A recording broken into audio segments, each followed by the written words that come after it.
estou muito feliz. Quanto tempo eu não venho neste lugar, né? É um lugar onde o Senhor faz proeza, onde eu já sinto a presença de Deus, porque Deus já tem se manifestado aqui neste lugar. Glorifica ao Senhor, porque Deus, Ele que abriu essas portas. Aleluia! E está bonita essa igreja, hein? Oh, glória! Todo tempo que eu venho, tem algo novo, né? O Senhor faz isso, porque Ele é o dono da obra. Aleluia! Ele que muda a história, Ele que levanta, Ele abate, mas o nome dEle no final é glorificado. Aleluia! Louvado seja o nome do Senhor. Vamos abrir a palavra do Senhor em segunda carta aos Timóteo. Louvado seja o nome de Deus. Deus tem muita coisa para fazer. Eu não estou conseguindo enxergar o horário. Mas aí, a gente não pode me cutucar. Aleluia, porque está bem em frente. Mas eu sei que coisas grandes o Senhor reinará neste lugar. Aleluia. Aleluia. A palavra do Senhor no livro de 2 Timóteo, no capítulo 1. Vamos estar lendo do versículo 6. Aleluia. Cutuca o teu irmão antes de ler e diga assim: hoje vai ter substância. Aleluia, porque hoje é mocotó e feijoada. Aleluia, não se preocupa não porque está tarde, mas o Senhor Ele vai fazer uma digestão maravilhosa, porque o que Deus dá não pesa. Aleluia, desce fresquinho e ainda nos alimenta. Louvado seja o nome do Senhor. E aqui diz a palavra do Senhor, no versículo 6 do primeiro capítulo: por esta razão, pois, te admoesto que reavives o dom de Deus que há em ti, pela imposição das minhas mãos. Porque Deus não nos tem dado espírito de covardia, mas de poder, de amor e de moderação. Não te envergonhes, portanto, do testemunho do nosso Senhor, nem do seu encarcerado, que sou eu. Pelo contrário, participa comigo dos sofrimentos, a favor do Evangelho, segundo o poder de Deus. Pode sentar glorificando ao Senhor nessa noite. Aleluia. Louvado seja o nome do Senhor. É interessante, porque quando eu fui convidada para ministrar, já tem um tempinho, né, nossa irmã, e eu falei: meu Deus, o tema é forte. E quando o Senhor, né, Ele nos dá essa responsabilidade de trazer a sua palavra, primeiro Ele começa a trabalhar conosco, a tratar a nossa vida, a ministrar, a nos despertar, a nos incentivar. Eu falei: Senhor, eis-me aqui, porque eu entendi o que o Senhor tem ministrado no meu coração e o que eu vou falar para a igreja. E dentro dessa carta, é muito interessante, eu amo, né, as cartas de Paulo. E essa carta que foi direcionada a Timóteo, a segunda carta, é interessante porque estava chegando, né, o momento de passar o bastão. Estava chegando o momento de ministrar o seu legado. Paulo estava preso em Roma, aguardando o julgamento e a sua execução. Nessa carta ele vai relatar não somente uma carta de saudade, porque ali ele estava pedindo, solicitando que Timóteo, que estava na igreja de Éfeso, viesse o vê-lo. Mas essa carta, ela vem nos ministrar também, aleluia, o incentivo, a exortação, a fidelidade a Deus, que o Senhor tinha ministrado no coração de Paulo. Até porque era uma carta de despedida no seu início, mas a gente observa que Paulo tinha certeza e convicção quem era Timóteo e até o que ele iria passar após a sua não existência. Mas dentro dessa carta a gente vem aprender, porque o Senhor começa a ministrar logo no início, no primeiro capítulo, até chegar ao versículo que nós lemos, que além da sua saudade, da sua solicitação para que viesse ao vê-lo, também Paulo começa a ministrar o testemunho de fé, fazendo Timóteo lembrar do testemunho de fé que ele tinha em casa, a sua avó, Lloyd, e a sua mãe, Eunice. E ali Paulo começa a ministrar, a fazer ele lembrar que elas tiveram participação, contribuíram para o seu ministério. E dentro ainda também dessa carta, a gente observa Paulo, incentivando e exortando ao mesmo tempo para que Timóteo fosse o obreiro aprovado.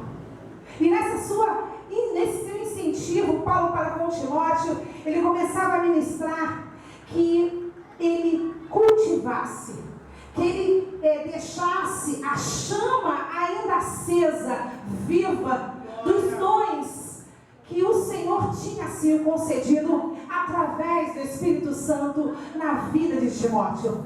E quando eu entendo que Paulo, quando ministra para ele manter a chama viva, manter a chama acesa, significa que é algo contínuo, não é verdade? Não é algo que você tem e dura para sempre. Sim, dura para sempre se tivermos a nossa contribuição, a nossa participação. Então, manter a chama acesa é cultivar, buscar.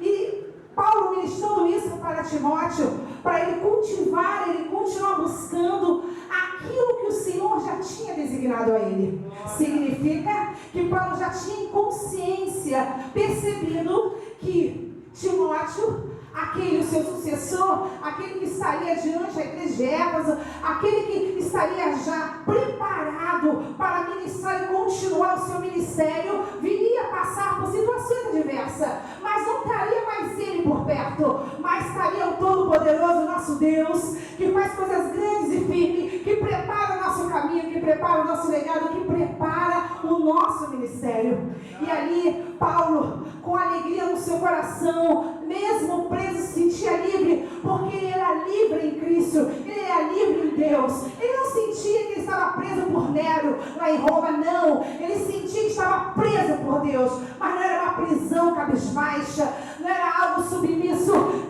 obrigatório, mas algo poderoso de estar servindo aquele que fez, que faz e continuará fazendo. E isso ele tinha convicção e passava para Timóteo. E quando isso me chamou a atenção nesse versículo, porque quando ele ministra para Timóteo cultivar, contudo o teu irmão diga assim: Paulo estava ministrando, a unção faz a diferença. Paulo estava ministrando para Timóteo: ei, você vai passar por muitas situações, em outras palavras, mas o que vai fazer diferença no teu ministério é aquilo que o Senhor te deu através do Espírito Santo, através dos dons que é a unção do poderoso Deus. Aleluia! E para manter com unção, tu teria que cultivar, tu teria que ministrar, buscar ao Senhor. E quando a gente começa a entender o que Paulo estava ministrando, dizendo não se envergonhe, ministrando em continuar firme, perseverante com o Senhor, a gente, na nossa mente, pensa o que é unção. E a gente pode designar vários atributos que significam unção, porque unção, aqui, para Paulo, ministrando a Timóteo, era o que ele já tinha recebido, que eram os dons. Mas unção é além de dons. Unção vai além daquilo que a gente imagina, porque unção é algo sobrenatural, é uma capacidade sobrenatural que o Senhor nos concede através do Espírito Santo para executar, para permanecer, para instruir, para guardar, para permanecer aquilo que o Senhor tem colocado em nossas mãos e situações que têm se apresentado no nosso caminho para enfrentarmos. Aleluia! Porque a unção é poder, unção é revestimento. Lá em Isaías 10, aleluia, no versículo 28 fala que a unção quebra o jugo, a unção desfaz os amarras, as amarras no mundo celestial que tem se apresentado e preparado contra as nossas vidas. A unção além de ser o revestimento, além de ser o poder do Senhor para a nossa vida, é a capacidade. Irmãos, é o Senhor que nos capacita. É o Senhor que nos capacita. Capacidade que vem do alto. Capacidade que vem do céu. Capacidade que não nos pertence humanamente. Por isso, nessa noite, vasos, mulheres de Deus, homens valorosos do Senhor, abra sua boca. Fique em posição de recebimento. Porque quando a gente adora o Senhor, glorifica a Deus, Ele nos manda unção. Ele nos manda revestimento para aquilo que tem ministrado sobre as nossas vidas. Sabe por quê?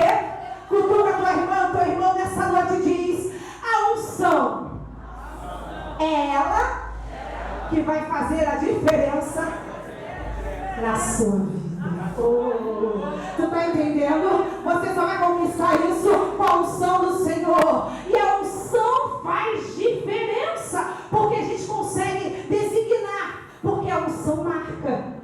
A unção marca, aleluia. A unção nos separa e faz-nos ser diferente. No Antigo Testamento, para ministrar uma unção, era através do óleo da unção. Era aquilo que nós separávamos para o Senhor, objeto ou pessoa, e colocávamos sobre aquele objeto, sobre aquela pessoa, o óleo da unção. Mas no Novo Testamento ministra que dentro da igreja, aleluia, o Espírito Santo já se encontra e Ele mesmo executa, instrui, Ele mesmo derrama a sua unção. Isso me faz lembrar, meu Deus do céu, isso me faz lembrar uma coisa linda, maravilhosa, que isso enche a minha vida de vigor, de uma jovem solteira, virgem, uma jovem que estava prometida a casamento, mas no meio da sua vida, com essa promessa que ela estava se preparando para o seu casamento, foi incumbida, aleluia, para uma grande missão.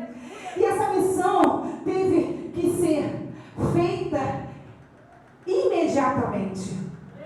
E o anjo apareceu para essa jovem, chamado Gabriel, e ministrou sobre a vida dela, que ela estava sendo agraciada por Deus. E ela ali, com seu coração contrito, porque vê o anjo Gabriel, o anunciador, aleluia, das coisas grandes e firmes que vem por parte de Deus para ser ministrado sobre uma vida de uma mulher, de uma jovem serva de Deus.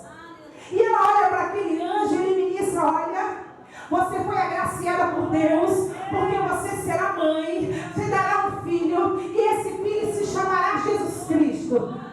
Se chamará Jesus, porque Cristo, houve esse título de Cristo após a sua ressurreição. Na verdade, Paulo fala já Jesus Cristo, Jesus. Mas nessa época, o anjo falou: Jesus. Ela olhou para aquele anjo temerosamente e olhou para o anjo Gabriel e falou assim: como será isto? De repente, nessa noite, você entrou para essas portas dizendo: Deus, como se dará isso na minha vida? Como eu farei o meu marido estar perto de mim, andando, te buscando? Como eu farei trazer o meu filho? Como eu conseguirei fazer as obras que eu tenho lançado sobre as minhas mãos? Deus, como se dará isso nessa noite, na minha vida, na minha casa, na minha família? Meu Deus do céu. Depois dessa indagação de Maria para o anjo olhou para ela e disse assim: descerá sobre ti o Espírito Santo, e o poder do Altíssimo te cobrirá. Cutuca a tua irmã e diz nessa